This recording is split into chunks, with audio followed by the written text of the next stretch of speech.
data structures basics topics that we will be covering, like what are asymptotic notations, what are different cases of complexity, how we will calculate the complexity of an algorithm, and we'll try to understand this computation of complexity of an algorithm through an example of calculating the complexity of linear search, which is one of the very basic searching algorithms. What are asymptotic notations? The very first question. That mathematically we can represent any algorithm as a function of time and complexity Fn, where n denotes the total input size of the data which is given to an algorithm for successful finding of any particular solution. So mathematically, to represent the complexity, we use asymptotic notations where the complexity is represented in terms of a function. It can also be defined as any expression that is used to represent the complex types of asymptotic notations. Data structures basics part 3.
The next asymptotic notation is the theta notation, which describes both the upper bound as well as the lower bound of an algorithm. So we can say that it defines the exact asymptotic behavior, because we know that any algorithm is not always running in the best case or is not always running in the worst case. So in the real case scenarios, when I am talking about an algorithm, it will either be running below the worst case or above the best case scenario. So the average running time will always lie between best case and the worst case and can always be represented by the theta notation. Now, what are different cases of complexity? We have been continuously talking about best case, average case, and the worst case. What are these cases of complexity? Do the analysis of a particular algorithm in three types of analysis, that is the best case scenario, the worst case scenario, and the average case scenario. So in the best case scenario, if we analyze the performance of any given algorithm for the given input size, for every algorithm, if it takes less time or space, it is known as best case scenario. In the worst case, if we analyze the performance of an algorithm for the input for the given algorithm, it takes long time and large space, and it comes under the category of worst case scenario. In average case, in which we analyze the performance of an algorithm for the input, for which the algorithm takes time which is between the best case and the worst case scenario. It is known as the average case. This all will be better clear if when we will take an example and try to understand it through it. Now, how you will calculate the complexity of an algorithm. To calculate the complexity of an algorithm, I will tell you what different steps you need to follow. The complexity, we need to follow the following steps. So first of all, we all know that an algorithm is written or is designed to find the solution of any particular problem. So we have to first of all identify the solution to a particular given problem. Once we have identified the solution, we need to identify the steps which we need to solve the given problem. After identifying the steps to solve the problem, we calculate the total number of steps which are needed to find the solution of the given problem. Once you have done this, we generalize the number of steps which are needed by representing it through the given asymptotic notation. This by taking an example of very simple algorithm, that is linear search. What is linear search? Let's suppose if I have an objective or problem of finding or searching an element in a given list of data elements. So linear search is the very simple searching algorithm to search the very first occurrence of any particular data element which needs to be searched in the list of data items, and then returning back the position of the element which is found to the user.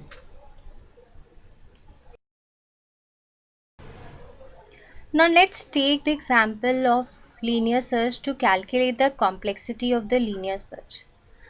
Now to understand this, let us consider an example that is of list of elements. If we have suppose 21, 12, 23, 45, 66, 78, 19, 87, 54 and 10. Now let us assume if we have to search for an element 66 in the given list. So what we will do, we'll start searching for the element 66 from the beginning by comparing the element 66 with the first position element. If the value is not found as a match, we move on to the second position. Again we'll do the comparison. If not found, we keep on doing these comparisons till the number is found. So let's apply this linear search algorithm on the given list in our example. So the element to be found is 66. So I go to the first position element, that is 21. First position, I'll make the comparison with the value 66. 21 is not equal to 66. So I move to the second position. 12, the element is there which is not equal to the 66 number which we need to find. So we move on to the third position. Third position element is 23, not equal to 66. Move to the fourth position. Fourth position element is 45, again not equal to 66. Move to the fifth position. In the fifth position, we got number 66, which is a match. Good. So we have found the element 66 at the position 5.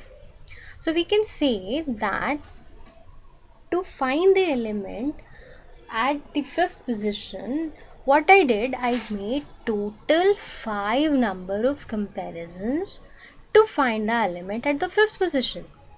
Now this is for a finite set of data.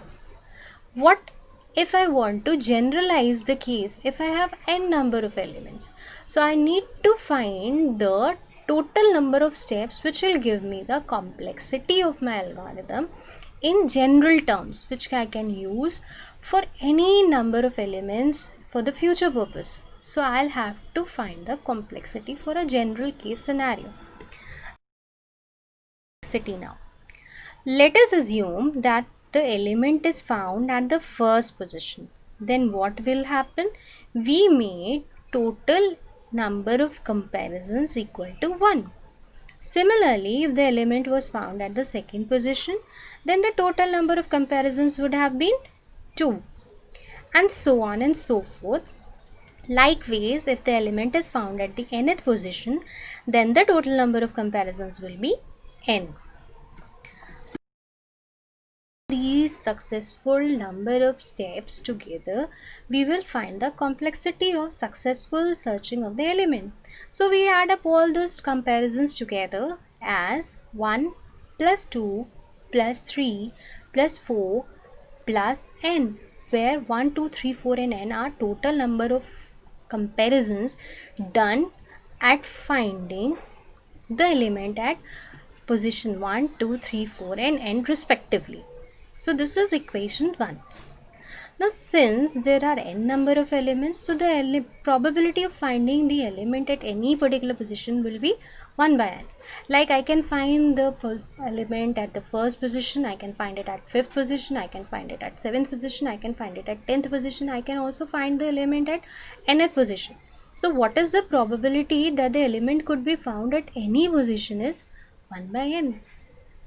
So from the equation 1, I can say that the element total number of steps or the comparisons to find the element at first position will be 1 into the probability of finding the element at first position, 1 by n. Similarly, total number of comparisons to find the element at position 2 into probability of finding the element at the second position, 1 by n. Now again doing this for all the n positions, we will summate all this together as equation 2. Now from equation, summation of equation 2 as 1 by n within brackets 1 to summation of n to n. Now 1 plus 2 plus 3 up to n gives you the arithmetic progression which sums up to n into n plus 1 by 2. From this we can conclude that the total number of steps will be n plus 1 by 2. So from this above equation we can see that for the average case, that is the element could be found at any position, the complexity is of the order of n. Whereas in the best case scenario, if I would have found the element at the first position, the complexity would have been 1 because I would have done the maximum number of comparisons as 1. If the element was not at all found, what I would have done? I have made the comparison at the first position with 1 number of comparison, at the 2 position with 2 number of comparison, for the 5th position 5 number of comparisons, for the nth position n number of comparison till I reach the nth position, that is the last position of my list. So if the element was found at the last position, the total number of comparisons would have been n. If the element was not found in the list, till then also I would have searched for the element in sequence by comparing the value to be found with every element present in my list at every position. So in that case also I would have done maximum n number of comparisons. In worst case scenario, either my element is found or not found, the maximum number of comparisons would have been n. What are asymptotic notations? The very first question. So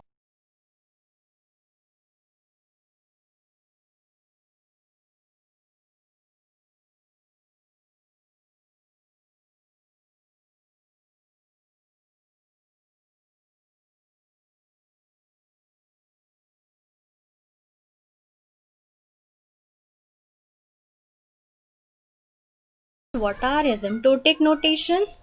What are different types of asymptotic notations? What are different cases of complexity?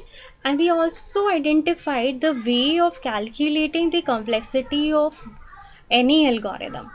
We also understood the finding of complexity of an algorithm through a very simple example of linear search, which will help you to find the complexity of every other algorithm possible. In the next lecture, we will talk about linear data structures, that is array, in detail. about which we have also given an overview in our first lecture. So stay tuned. Hope you understood the concept, and we'll talk about later about the linear data structure array, its operations and its basic applications, and how it is represented in the memory. Thank you.